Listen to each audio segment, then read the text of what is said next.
자리에 초대해 주셔서 감사합니다. 엠브레인 트렌드 모니터의 노사입니다.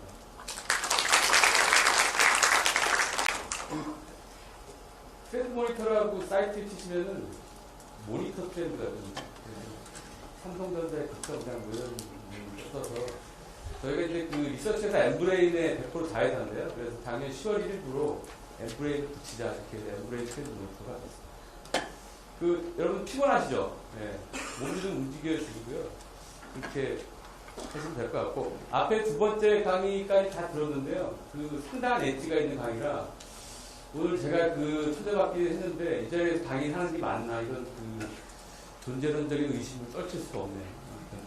지금부터 제가 드리는 얘기는 이 강의 제목만 봐가지고 전혀 모르시겠죠, 그죠? 굉장히 모호하게 전하는데 앞에 엣지와는 관계없이 상당히 좀 두글두글한 얘기다 이렇게 편안하게 생각해 주시면 될 것 같아요. 작년 말에 저희가 이제 그 책을 하나 썼습니다. 요 이제 캡처 시리즈는 요게 세 번째 책이고요.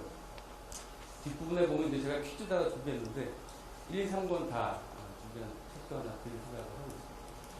8가지를 다 하면 아마 시간이 엄청나게 넘칠 것 같고 그래서 그 저희가 굉장히 재밌다고 생각하는 그 제 생각입니다. 아무튼 한 앞에 10년짜리 변화가 하나 있고요. 그걸 중심으로 해서 한 4가지 정도만 더 추가해서 간략하게 소개를 드리고 굉장히 많이 들었죠.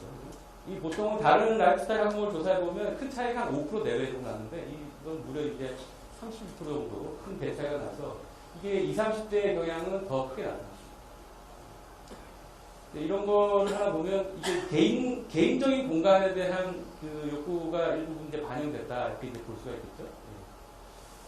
자, 그 다음에 개인화 경향성, 자기한테 관심을 좀 더 많이 보여주는 경향성은 그 자기 외모를 직접적으로 바꾸는데 시간과 돈을 쓰는 데 있어서의 경향성으로도 잘 나타나고 있습니다. 뭐 먼저 나를 꾸미는데 돈을 들이는 것이 아깝지 않다라고 하는 것들이 뭐 거의 한 2배 가까이 증가했죠. 근데 이제 뭐 성찰적인 얘기는 아닌데 여성들이 저렇게 증가한 건 일부분 뭐 이해되는 측면도 있습니다. 근데 이제 남성들의 경우에도 2배가 넘게 이렇게 증가했죠. 그러니까 뭐 외모에 투자하거나 관심을 부여하는 것이 뭐 여성들만 국한된 현상은 좀 아니다. 이걸 느낄 수가 있습니다. 이건 아무래도 이제 맨 밑에 나와 있는 것처럼 우리나라에서는 아직도 이제 그 외모를 가장 직관적인 평가 기준으로 삼는 어떤 문화적 경향성하고도 관련이 있어 보입니다. 그래야 이제 사회적 대접 받는다 이런 경향이 뭐 높아진 것과 관련이 있어 보입니다. 뭐 자기한테 관심이 이렇게 뭐 투자하고 하는 것 측면에서 좋게 볼 수 있겠죠. 네. 그런데 이 프레임을 조금 다른 각도로 보면 조금 그 다른 맥락도 있습니다. 그러니까 예를 들면 지금 한국의 교육 문제에 대해서 뭐 문제점을 인식 안 하시는 분들은 거의 없으시죠. 뭐 대부분 다 한국의 교육 문제가 있다 이렇게 생각을 하시거든요. 그래서 마찬가지로 그 현재 한국의 교육제도는 문제가 많다라는 인식은 10년 전에도 높았고 현재도 높았습니다.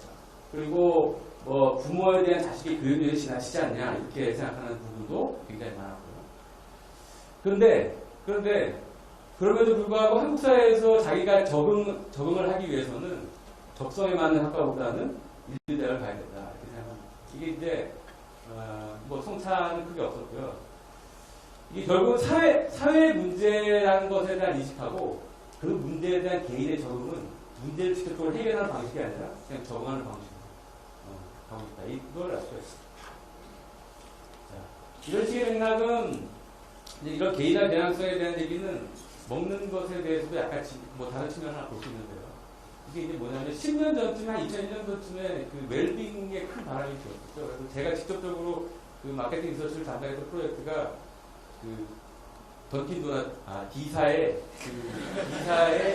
도넛을 조사를 했는데 그때 소비하는 조사를 해보니까 이 도넛가 웰빙의 적이었어요. 근데 여러분 잘 아시겠지만 그 트랜스 지방이라는 게 핵심 문제였고요. 이게 체내에 축적이 되면 뭐 잘 빠져나가지도 않고 이래서 트랜스 지방을 0으로 만들어야 된다. 이 기준을 어떻게 잡아야 되나 이게 아마 핵심이었어요.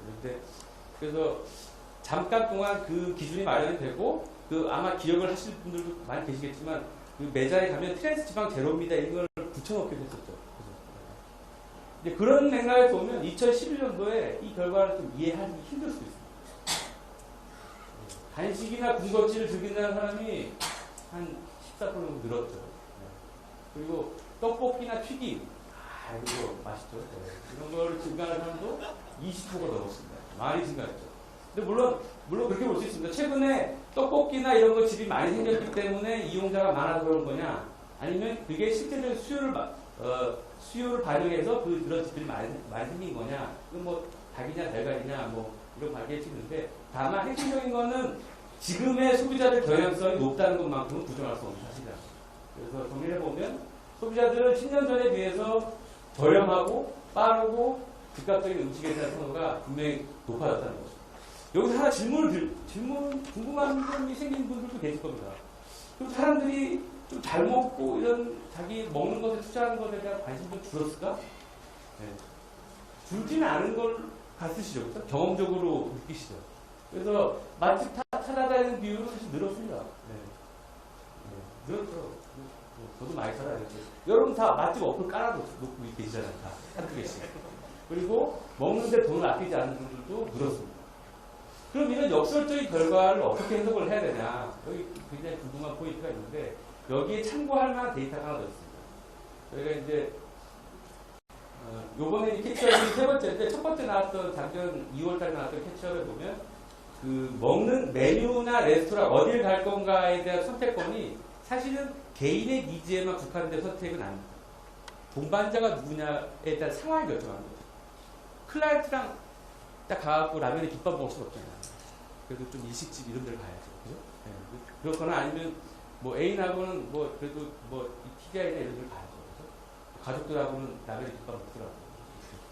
어쨌든 그래서 그런 메뉴의 선택권이라는 것이 사실은 개인한테 있어 보이지만 상황이나 동반자가 결정한다는 것이 상당히 일반적인 지금의 선택 주류라고 볼 수 있겠습니다.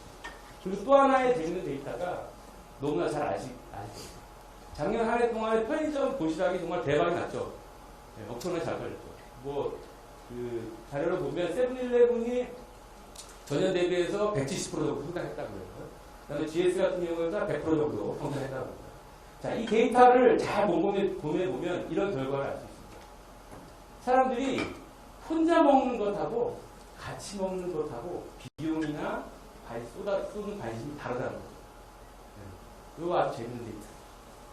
자, 그래서 결국 이런 상황을 정리해 보면, 한 사람이 가지고 있는 뭐 허기는 뭐 이렇게 대충 때우면 되는 거죠.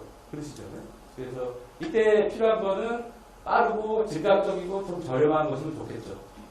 근데 누군가 어떤 같이 먹어야 되는 상황에서는 뭐 하나의 근사한 이벤트로 여유 있고 가격이 크게 구애받지 않고 뭐 이런 유명한 맛집에서 해야 된다. 이런 생각이 되고 있습니다. 이게 사실 이 메뉴 선택의 약효과 같은 건데요. 이런 경향성이 굉장히 강해지고 있다 이런 거죠. 근데 그다음에 또 하나 이게 이제 패션 쪽에서 보여지는 데이터인데, 주위 사람들이 무엇을 입는지 눈여겨본다. 이게 이제 굉장히 강해졌습니다. 이게 무슨 얘기냐면 내가 무슨 옷을 입는지가 크게 관심 있는 것이 아니라 남들이 뭘 입는지 관심이 있다. 이거 뒤집어 보면 나도 어떻게 보여주고 있는가에 대한 관심이 많다. 이거에 역설을 낄 수 있습니다. 자, 그렇게 보면 그렇습니다. 자기 상황에 대해서 항상 누군가한테 잘 보여야 된다는 평가적 시선이 깔려있다는 거죠. 10년 동안의 개인화 경향성이 강했다는 것은 평가받고 있는 개인에 대한 이런 약간의 슬픈 상황이 더 강화됐다. 이렇게 볼 수 있겠습니다. 자, 그러면 이렇게 개인화 경향성이 굉장히 강해지는 것이 다른 측면에서 또 어떤 태도를 만들어내는지 한번 볼 수 있겠습니다. 이게 이제 뭐냐면, 여기 지금 데이터에 직접적으로 제가 제시하고 있지 않지만, 지금 요번 정부 들어오면서는 환경 부담금이라 가지고 스타벅스에서 컵 마시면 그 컵 보증금 안 내지 않습니까? 폐지했죠. 50원 배송. 근데 그거에 대한 조사를 최근에 저희가 했을 때는 되게 재밌게도 그걸 부담하고더라도 그 환경 부담금 제도 부활해야 된다는 의견이 굉장히 많았습니다. 소비자들이. 그러니까 환경 문제에 대한 심각성은 사람들이 많이 가지고 있는 것이죠. 그런데 재밌는 거는 실제로 내가 그 환경에서 어떻게 적응하느냐의 부분에 있어서 환경이 나쁜 줄 알면서도 편리해서 써버리는 분이 많다. 지금까지 15% 정도. 그 다음에 환경을 생각하는 회사의 제품 구입하겠다는 사람도 줄었죠. 그리고 환경 오염을 덜 시키는 제품 구입하겠다는 사람도 직접적으로 줄었습니다. 근데 잘 보시면 이 문학의 특징이 사회적으로 바람직성이 있는 SDR이라는 문학입니다. 그러니까 이거 정답이 있는 문학이죠. 그래서 사람들은 자기가 실제로 어떻게 행동하든 간에 정답을 알기 때문에 대충 정답 이쪽으로 방향을 찍죠. 그럼에도 불구하고 이렇게 경향성이 낮게 나타났다는 거죠. 이게 좀 주목할 만한 것입니다.